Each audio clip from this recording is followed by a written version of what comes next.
समाधान समाधान समाधान समाधान समाधान समाधान।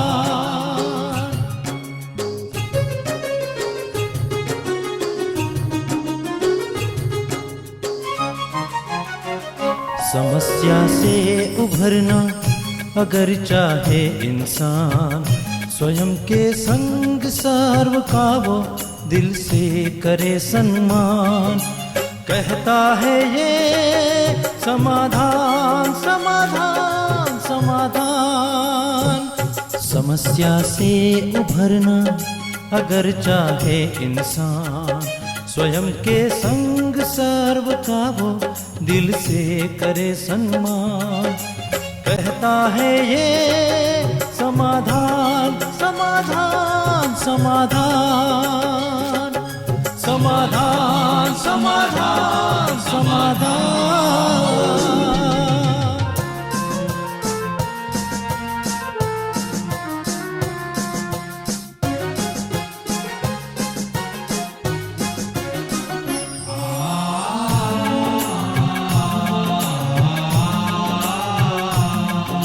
तनाव बन मुटाव की अगन से स्वयं तू संभल ले, है इसी में शांत। दूरियां दरारे मिटाए मन से, जीवन बन जाएगा खुशियों की खान खुशियों की खान। कहता है ये समाधान समाधान समाधान। नमस्कार, आदाब, सत श्री अकाल मित्रों, स्वागत है आप सभी का समाधान कार्यक्रम में एक बार पुनः। मित्रों, साबरमती आश्रम में गांधी जी रहा करते थे। बात तब की है, कुछ गांव के लोग उनके पास आए मुखिया के साथ, और मुखिया जी ने कहा कि बापू, हम चाहते हैं कि आप हमारे गांव में आएं और वहां आकर के सबको संबोधित करें। बापू ने कहा कि आप कब चाहते हैं कि मैं आऊं आपके गांव में? तो मुखिया ने कहा, कल ही हमने सोचा है कि 4 बजे आप आएँ तो बहुत अच्छा होगा। तो बापू ने कहा कि ठीक है, 3:45 बजे तुम किसी को भेज देना, वो मुझे लेकर के वहाँ पहुँच जाएगा। खैर, दूसरे दिन 3:45 बजे बापू बिल्कुल तैयार थे, लेकिन कोई भी व्यक्ति नहीं आया जो लेने आने वाला था। अब बापू साइकिल पे सवार होकर स्वयं ही उस गाँव की ओर रवाना हो गए, पहुँच गए। अब वो व्यक्ति जो लेने आने वाला था वो पहुंचा, देखा बापू तो है नहीं। लोगों से पूछा तो उन्होंने कहा कि वो तो चले गए हैं गांव में, उनको भाषण देना था। अब वो व्यक्ति गांव में पहुंचा, तब तक बापू वहां अपना उपदेश दे रहे थे, भाषण दे रहे थे। जैसे भाषण पूरा हुआ, वो व्यक्ति बापू के पास आया और बोला कि मुझे बहुत खेद है कि मैं बस 5 मिनट लेट पहुंचा और इस कारण आप निकल गए वहाँ से, तो मैं क्षमा चाहता हूँ आपसे। तो बापू ने कहा कि समय का बहुत महत्व होता है, बात 5 मिनट की नहीं है। यदि मैं यहाँ देर से पहुँचता तो यहाँ जो सैकड़ों लोग इकट्ठे हैं उन सबका समय कितना नष्ट होता है। इसलिए समय को हमेशा ही सुंदर रूप से उपयोग करना चाहिए, उसका सदुपयोग करना चाहिए। जो समय को महत्व देता है वो व्यक्ति महत्वपूर्ण बन जाता है, महान बन जाता है। आइए, समय को महत्व देते हुए, समय के मूल्य को पहचानते हुए आज के समाधान की शुरुआत करते हैं।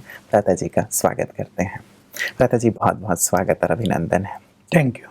ये बात हम लगातार सुनते आते हैं भ्राता जी कि समय का सुंदर सदुपयोग किया जाना चाहिए, क्योंकि गिनती के ही पल हम सबको मिले हुए हैं। सुंदर से सुंदर उपयोग जीवन का समय का क्या हो सकता है? देखिए, हर व्यक्ति के लिए समय महत्वपूर्ण है जी। संसार में भिन्न भिन्न क्षेत्रों में लोग कार्य कर रहे हैं। कोई समय को महत्व दे रहा है, कोई महत्व नहीं दे रहा है।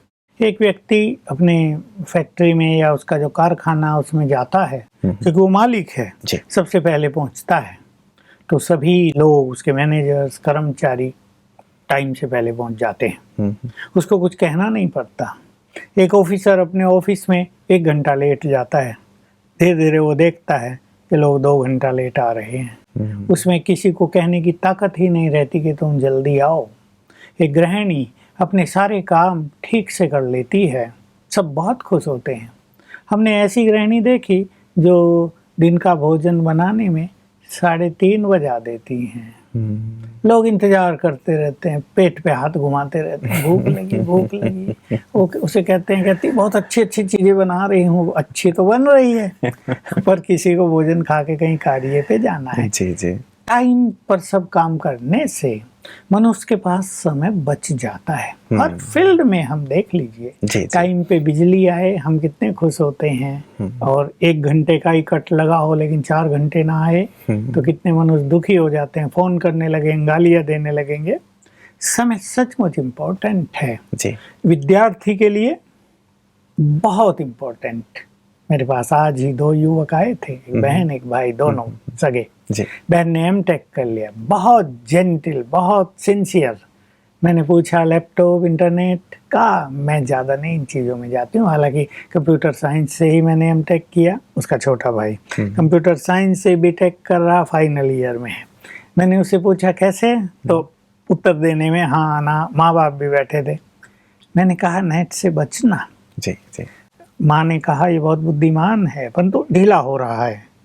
मैं युवकों के ढीलेपन का कारण समझता हूँ, कई कारण होते हैं, हार्मोन्स की चेंज भी एक कारण होता है, तो इलेक्ट्रॉनिक्स के साधनों में ज़्यादा लग जाना वो भी एक कारण होता है। मैंने उसे याद दिलाया तुम्हारा फाइनल ईयर है जी जी, और ये समय तुम्हारे लिए मोस्ट इम्पोर्टेंट है, मोस्ट फॉर होल लाइफ। ये नेट वेट तो तुम बाद में कर लेना ना, ठीक है, तुम्हें रुचि है कोई बात नहीं, अब इस समय को महत्व दो, तो समय तुम्हें बहुत महान बना देगा। और इस समय को तुम याद किया करोगे अगर तुमने ये समय नष्ट कर दिया, क्योंकि बहुत सारे युवक आते हैं जी, हमने अपने पढ़ाई के समय को बुरे संग में नष्ट कर दिया, हमने अफेयर्स में नष्ट कर दिया, अब पछता रहे हैं बहुत ज़्यादा कि जो कुछ हमें करना चाहिए था वो तो हमने किया ही नहीं। और हम सब के लिए जो ब्राह्मण हैं, ब्राह्मण शब्द बोलते ही मुझे एक बहुत अच्छी चीज़ याद आ गई।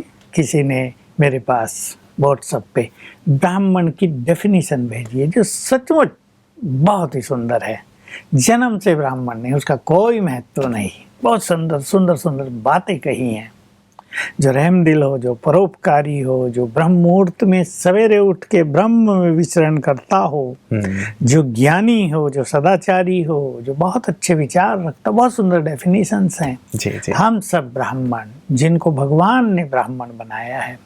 हम में से बहुत सारे लोग जन्म से ब्राह्मण नहीं हैं, लेकिन कर्म और धारणाओं से सर्वश्रेष्ठ ब्राह्मण हैं। हम सब के लिए ये पुरुषोत्तम संगम युग का समय, जिस पे भगवान स्वयं अपने दिव्य कार्य कर रहे हैं, बहुत महत्वपूर्ण है। इसका फायदा उठाना, इस पे तो बहुत कुछ कहा जा सकता है।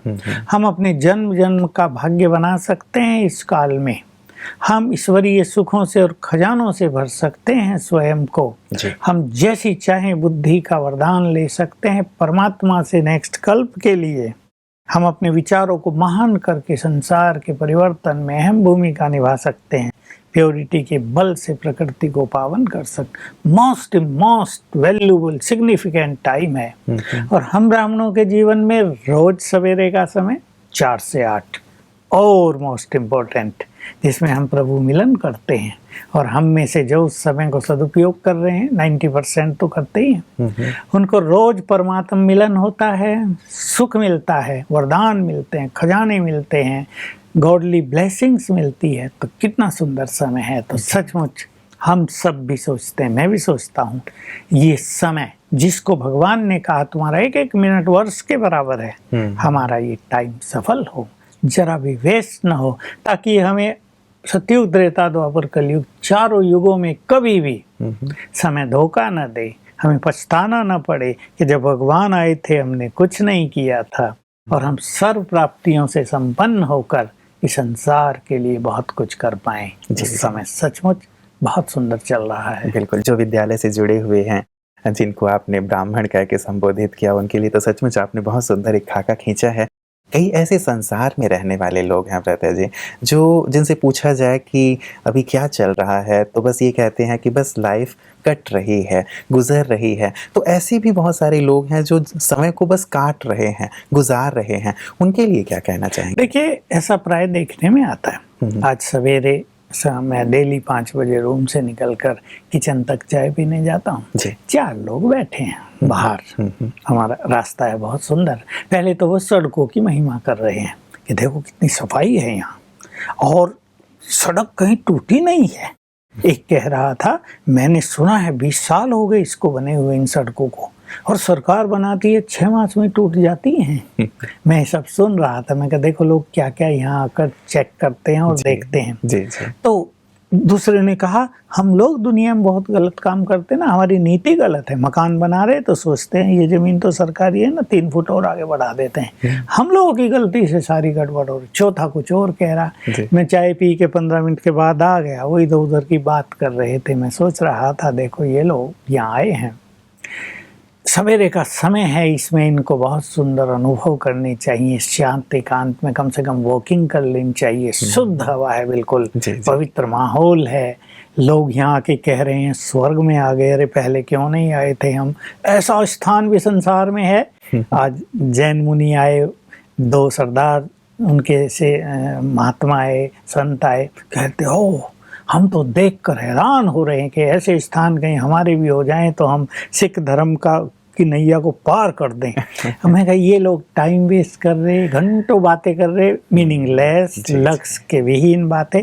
ऐसे मनुष्य बहुत सारे करते रहते हैं जीवन में। तो समय काट रहे हैं ना लोग। समय काटना नहीं, समय को सफल करना। पर सत्य तो ये है कि बहुत सारे लोगों को समय सफल करने की विधि भी नहीं आती। हम लोग अगर खाली हैं तो सुंदर योग अभ्यास करके समय को सफल करते हैं, और नहीं तो बहुत अच्छी स्टडी करते हैं। साहित्य हमारे पास बहुत सुंदर है, अलौकिक, आध्यात्मिक, उसका अध्ययन करके अपने विवेक का विकास करते हैं। लोग इन चीज़ों को जानते नहीं। बुजुर्ग हो गए, अब 70 साल के हो गए, अब समय को काट रहे हैं। क्या करें, उनको आता नहीं। लेकिन अगर वो भी सीख लें कि अगले अगर 10 साल उन्हें जीना है और हेल्दी लाइफ जीनी, हैप्पी लाइफ जीनी है, स्ट्रेस फ्री लाइफ जीनी है, तो उस लाइफ में भी वो एक सुंदर प्रोग्राम बना सकते हैं अपनी बुजुर्ग अवस्था के लिए, ताकि वो बहुत प्रसन्न रहें और वो दूसरों के लिए कुछ कर सकें। वो परिवार के लिए बोझ न बने, लेकिन परिवार उनको अपने ऊपर एक सहारा समझे। एक बहुत सुंदर लगे कि एक बुजुर्ग व्यक्ति हमारे घर में बैठा है, बस यही काफी है, ये बैठा ही रहे। छोटों की भी उसको ब्लेसिंग मिलती रहे, तो देखो कितना सुंदर हो। जी जी, मतलब हम काटे नहीं, लेकिन जैसे आपने सुंदर बात कही कि या तो प्रभु की स्मृति में, चिंतन में, योगाभ्यास में, या फिर सुंदर अध्ययन में बिताएं। मैं भी कहीं जा रहा था ब्रता जी पीछे 1 मास पहले, तो मैं ऊपर अपनी बर्थ में लेटा हुआ था, नीचे एक सज्जन थे, काफ़ी देर तक वो चर्चा कर रहे थे। कुछ समय के बाद उन्होंने कहा कि आप भी नीचे आ जाइए, टाइम पास करते हैं। तो मुझे लगा कि ये टाइम पास करने के लिए तो शायद नहीं होना चाहिए, इसे हमें सदुपयोग करना ही चाहिए। ब्रता जी, कल हम लोगों ने निश्चय पे बात छोड़ी थी और कुछ प्रश्न शेष रह गए थे, मैं वहाँ आना चाहूँगा। ये कह रहे हैं, अगला प्रश्न इनका ये था कि हम ये कैसे समझें कि हमारा निश्चय 100% है या नहीं है? देखिए, निश्चय का प्रूफ है विजय जी। अगर हमारी हर कार्य में विजय हो रही है तो हमें स्वयं में भी निश्चय है और अपने परमपिता में भी निश्चय है, अपनी शक्तियों में भी निश्चय है, उसकी मदद में भी निश्चय है, अपनी प्योरिटी में भी निश्चय है, उसमें विजय में भी निश्चय है, और परमात्मा जो हमें ज्ञान दे रहे उसमें भी निश्चय है। तो विजय निश्चय का एक प्रैक्टिकल प्रमाण होता है। जितनी हमारी विजय हो रही है, समझ लें हमारे अंदर निश्चय परफेक्ट है। और अगर हम विजय को नहीं पा रहे हैं तो कहीं ना कहीं हमारी अंडरस्टैंडिंग में कमी है।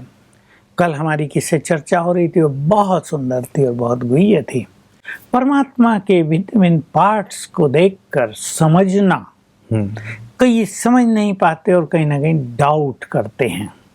श्री कृष्ण के रोल में भी लोग डाउट करते हैं, वो भगवान थे तो ये क्यों हुआ, वो क्यों हुआ, उसने उसको क्यों सताया, उनको ऐसे भागना क्यों पड़ा रन छोड़कर, अनेक बातें। लेकिन बहुत अच्छी एक बात निकली, God is perfect so his role is also perfect. मुझे बहुत अच्छी लगी ये बात। तो उसका हर एक्ट परफेक्ट होगा, जो कुछ वो कर रहा है वो परफेक्ट है, इसमें कहीं भी संशय की कोई गुंजाइश नहीं। अगर हम उसको नहीं समझ रहे, ये हमारे अपने विवेक की कमी है, लेकिन उसका तो हर रोल परफेक्ट है। तो ऐसे अपने निश्चय को हमें चेक भी कर लेना चाहिए और अपनी सफलता, अपने आनंद, अपनी विजय से उसको नाप भी लेना चाहिए। बिल्कुल। कई बार बता जी, इनका एक और प्रश्न था कि जब हम हलचल की स्थिति में होते हैं तो हम खुद ही कैसे ये डिसाइड करें कि ये हमारी निश्चय की अवस्था हिल रही है या नहीं हिल रही, क्योंकि हम जिस बात को लेकर हलचल में होते हैं वो बात भी कहीं ना कहीं हमें सत्य प्रतीत हो रही होती है। बिल्कुल ठीक है। ऐसी बातें अनेकों के सामने आती जी। हैं। कुछ परिस्थिति हैं जो विकराल हैं, असत्य पर आधारित हैं, और कुछ ऐसी बातें जो सत्य पे आधारित हैं। मनुष्य को लगता है सत्य है और ऐसा ऐसा होना चाहिए, पर वैसा वैसा नहीं हो रहा है, तो स्थिति विचलित हो जाती जी, है। जी। इसमें हम कहेंगे उस मनुष्य के पास निश्चय की नहीं, ज्ञान की कमी है। ज्ञान को यूज करने की कमी है। जो ये सत्य ज्ञान हमें मिला है, इसको यदि हम यूज करते हैं तो हमें जो अनुभव होते हैं उसके आधार से हमारा निश्चय दृढ़ होता है। क्योंकि निश्चय का फाउंडेशन यदि अनुभव हो तो निश्चय कभी डगमगाएगा नहीं। और निश्चय भावनात्मक हो, दूसरों के आधार पे हो। भाई उसने कहा था कि लंदन जाने में 9 घंटे लगते हैं मुंबई से, लेकिन हमें तो 12 लग रहे हैं। तो हम लंदन पहुंच रहे हैं या मैक्सिको पहुंच जाएंगे, कहाँ हम चले जाएंगे, या मास्को पहुंच जाएंगे, मनुष्य डाउट करेगा। लेकिन हम 2-4 बार हो आए और हमने देखा हो कि 9 ही घंटे लगते हैं, तो हमें विश्वास रहेगा कि 9 ही लगेंगे। ठीक है, कहीं बीच में रुका होगा प्लेन और वहाँ उसने 1 घंटा व्यतीत किया होगा और फिर आगे बढ़ा होगा, कोई रूट दूसरा लिया होगा, इसलिए 12 घंटे लग रहे हैं। हमें विश्वास होगा, हम एंजॉय करेंगे। जी, जी, तो एक तो ज्ञान को यूज करना चाहिए हमेशा, उससे हम अनुभवों की ओर बढ़ेंगे। दूसरा, इन चीजों में बाबा को, शिव बाबा को, सर्वशक्तिवान को यूज करना चाहिए। उसको यूज करने से हमें उसकी मदद के सुंदर अनुभव होंगे और वो अनुभव भी हमारे निश्चय के फाउंडेशन को मजबूत करेंगे। तो ज्ञान को बढ़ाना चाहिए, उनका उपयोग करना चाहिए, यही निश्चय का सच्चा आधार बनेगा। बिल्कुल, मतलब ये भी एक प्रक्रिया ही है। करते करते करते हम अनुभवी बन पाएंगे और सही रूप से समझ पाएंगे कि हाँ, संपूर्ण रूप से ये निश्चय है। मतलब रहता जी, स्पिरिचुअलिटी, ज्ञान और योग, हमें एक वक्त हमें अवश्य लेना चाहिए इस चीज़ को समझने का। तत्काल ही, तुरंत ही कोई निर्णय पे नहीं पहुंच जाना चाहिए, मुझे ऐसा लगता है। ये भी बात ठीक है, और थोड़ा वक्त अपने को भी देना चाहिए जी। ताकि, मैं ये बात अपने अनुभवों से भी कहता हूँ कि कोई भी चीज आ जाए, थोड़ा सा एकांत में उस पर गहराई से चिंतन करें। जी। तो पहले तो ये प्रतीत होगा कि जो बात हमें बड़ी दिखाई दे रही है वो उतनी बड़ी है ही नहीं जितनी दिखाई दे रही है, वो बहुत छोटी है। जी, जी। क्योंकि एकांत में चिंतन से हमें सत्यता का पता चलेगा, अपनी शक्तियों का रियलाइजेशन होगा, और समाधान हमारे अंदर ही होता है, बुद्धि में कहीं ना कहीं समाया होता है। जब हम एकांत में चिंतन करेंगे तो उसको हम पकड़ लेंगे और तब वो बात छोटी हो जाएगी, हम सहज उसको समाप्त कर सकेंगे। तो इंतजार भी करनी चाहिए, लेकिन अपने को भी समय देना चाहिए। कई बार कहते जी, ऐसा होता है कि 10 लोग यदि कुछ नकारात्मक बात कह रहे हैं किसी चीज़ को लेके, अब मैंने एक ज्ञान मार्ग पे चलना शुरू किया, शुरुआत की, 2 साल हुए, 4 साल हुए, अब 10 लोग मुझे और मिलते हैं, वो कहते हैं नहीं वहाँ तो ऐसा होता है, हमने भी जाके देखा था, फलाने को भी ऐसा अनुभव हुआ। तो जब ये 10 लोग ये बात कहते हैं तो भी मेरा निश्चय कहीं ना कहीं डगमगाने लगता है। ये बात रोज हमारे सामने आती है। युवक आते हैं कि हमारा फ्रेंड सर्किल है 5 का, वो ऐसा ऐसा बोलते रहते हैं, मेरी मजाक करते रहते हैं, और नहीं तो यही कहते हैं तुम्हारी ये आयु कोई ध्यान ज्ञान योग की है क्या, जब बूढ़े हो जाओगे तब करोगे, हम सब करेंगे ना, अभी जीवन को एंजॉय करो, ये करो वो करो, चलो पिक्चर में। मैं जाता नहीं तो वो थोड़े से मेरे से निगेटिव हो जाते हैं। सत्य पथ पर चलने वालों को रुकावटें आती हैं। अब मान लो एक गांव में स्कूल है जी, उसका ज़्यादा नाम नहीं है, एक स्टूडेंट गरीब है, अब वो एडमिशन लेना चाहता है। अभी उसको कहा जा रहा है तुम फलाने कॉलेज में जाओ, 11वीं 12वीं वहाँ करो, बहुत अच्छा उसका नाम है। यहाँ गांव में तुम्हें क्या मिलेगा, लेकिन उसके पास इतना पैसा नहीं है। अभी वो गांव के स्कूल में ही दाखला लेता है। अब वो थोड़ा बुद्धिमान है, थोड़ा होशियार है, तो उसके जो टीचर हैं वो उस पर भी ध्यान देते हैं, पढ़ाते हैं दिल से, वो भी मेहनत करता है। तो रिजल्ट ये होता है कि उसके मार्क्स बहुत ज़्यादा आते हैं, और जो वे बहुत प्रसिद्ध स्कूल थे जहाँ बहुत अच्छे अच्छे टीचर थे, वहाँ जाने वाले कई स्टूडेंट्स असफल होते हैं, फेल होते हैं। उनके मार्क्स किसी के 50, किसी के 55 आ रहे, इसके 85, 90 तक आ जाते हैं। तो ये जो विश्वास है, ये अनुभवों से बढ़ता है। तो दूसरों की बातें सुनकर अपने को हमेशा विचलित नहीं करना चाहिए। हम यदि मेहनती हैं, हम यदि अनुभवी हैं, तो अपने अनुभवों को दूसरों के कहने से डाउट में नहीं लाना चाहिए। जलेबी मीठी है, अब 4 लोग कह रहे हैं, 10 लोग कह रहे हैं, तुम्हें किसने बहका दिया, हमने तो जलेबी कितनी बार खाई है, इतनी मीठी थोड़ा ही होती है, थोड़ी सी मीठी अच्छी भी नहीं लगती। और वो व्यक्ति कंफ्यूज होता है कि यार जो मुझे खिलाई थी वो जलेबी थी तो गोल गोल, पर वो जलेबी थी या कुछ और थी। तो इसमें कंफ्यूज नहीं, जब हमने खाई है तो हमें उसका पूरा निश्चय होना चाहिए। बिल्कुल बिल्कुल, मतलब इसमें वक्त हमें अवश्य देना चाहिए और अनुभव के साथ आगे बढ़ना चाहिए। लता जी, सविता जी ने अगला मेल हमें रेवाड़ी से भेजा है और ये कहती हैं, हमारे परिवार में सभी में बहुत क्रोध है। इनकी 3 नस्लों में क्रोध का बहुत गहरा संस्कार है, जो किसी का खून गिराने में भी देरी नहीं करते हैं। तो हम क्या करें जो वो शांत हो जाएं? मैं अभी विद्यालय से कुछ समय से जुड़ी हुई हूँ। बड़ी खतरनाक बात है जी कि सभी लोग क्रोधी हैं, तो आपस में क्या हाल होता होगा उनका। अब ये भी इसने लिखा नहीं कि वो दूसरों से क्रोध करते हैं या आपस में भी करते हैं। कई बार ऐसा होता है भ्राता जी कि पीढ़ी दर पीढ़ी किसी से शत्रुता चली आ रही होती, किसी गांव वाले से, किसी और से। तो शायद मुझे लगता है ये 3 नस्लों वाली बात उनके वो साथ यही होती है, बिल्कुल यही हुआ होगा। राजवंशों में भी ये चलता आता था, युद्ध हुए थे, मारामारी हुई थी, उसने उसका राज छीन लिया था, धन सारा खजाना खाली कर दिया था, तो बदले की भावना से रहता है। वो तो ठीक है कि दूसरों के लिए रहे, लेकिन अगर अपने घर में रहता है, मुझे ऐसा लगता है इनके घर में भी रहता है, तो अशांति बहुत रहती है, उस घर में निगेटिव एनर्जी रहती है और ये निगेटिव एनर्जी किसी भी तरह से अच्छी नहीं रहती। आजकल तो क्रोध को हेल्थ का भी सबसे बड़ा शत्रु डॉक्टर्स लोग स्वीकार करते ही हैं। और शांति तो सबको प्रिय है, शांति के साथ क्रोध अगर ज़्यादा होगा तो प्रेम भी तो नहीं होगा, और शांति और प्रेम नहीं है तो सहयोग भी नहीं रहेगा घर में, सब अलग अलग हो जाएंगे ना। एक ड्राई एटमॉस्फेयर दिखाई देगा, किसी का मन भी नहीं लगेगा वहाँ, सभी गुस्सा कर रहे हैं। भगवान ने तो कहा कि क्रोध तो ऐसी गर्मी वाला है कि पानी के घड़े भी सुखा देता है। सच है ये, और मनुष्य को हाई ब्लड प्रेशर हो जाएगा और टेंशन में रहने लगेगा। समस्या तो है इनकी। इन्होंने अगर ज्ञान लिया है तो इनको कम से कम 6 मास या 1 साल कुछ अच्छी मेहनत अपने परिवार में प्रेम, शांति, सुख और ये क्रोध मुक्त स्थिति लाने के लिए ऐसी मेहनत करनी पड़ेगी। पहली चीज़ तो ये कि इन्हें अपनी मनोस्थिति बहुत सुंदर बनानी चाहिए, ताकि 1-2 और जुड़े ज्ञान से। इनकी स्थिति देखकर देखिए, ये अध्यात्मवाद और ये योग और प्योरिटी ऐसी है, इसे चेहरे के हाव भाव प्रतिदिन बदलते जाएंगे, और जो थोड़े भी अच्छे उनमें होंगे उनको आकर्षण होगा, वो इनसे अवश्य चर्चा करेंगे, तुमने क्या सीखा है, 1-2 और जुड़ेगा। फिर घर में इनको, ये घर में ही रहती हैं, तो 2-3 चीजें अपना लेनी चाहिए।